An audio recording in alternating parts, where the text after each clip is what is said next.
आपण आज ड्राईव्ह करतो MGची मॅजेस्टर, जी की फॉर्च्युनरची रायव्हल आहे आणि त्याच सेगमेंटमध्ये जवळजवळ त्याच आसपास बजेटमध्ये ना तुम्हाला एक्स्ट्रा काय काय बघायला भेटतं चला सांगतो.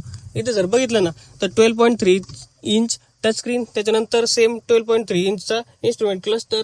इथे जर बघितलं तर 10 टेरेन मोड्स, 3 ड्रायव्हिंग मोड्स, 2 हाय 4 हाय आणि मेन म्हणजे हे क्राउल कंट्रोल ऑपरेशन, जे की गाडीमध्ये तुम्हाला जर ऑफ रोडिंग करायची असेल तर जे बटन ऑन केलं ना 4 लो मध्ये तर तुम्हाला हे RPM आहे ना सेट करायची गरज नाही किंवा ऍक्सेलरेटर पण करायची गरज नाही.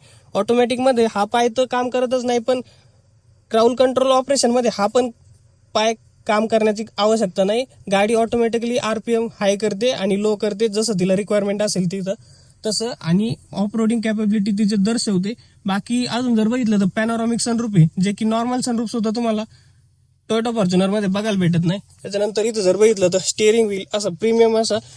गाडीचे सीट जर बघितले तर दोन्ही पण सीट तुम्हाला massage seat functions 8 massage function बघायला भेटतात. आणि त्याच्यानंतर ड्रायव्हर सीट बघितलं तर 12 वे पॉवर ऍडजस्टेबल, आणि पॅसेंजर सीट बघितलं तर जवळजवळ 8 वे पॉवर ऍडजस्टेबल आहे. गाडीमध्ये तुम्हाला 64 एम्बियंट कलर लाईट ऑप्शन बघायला भेटते.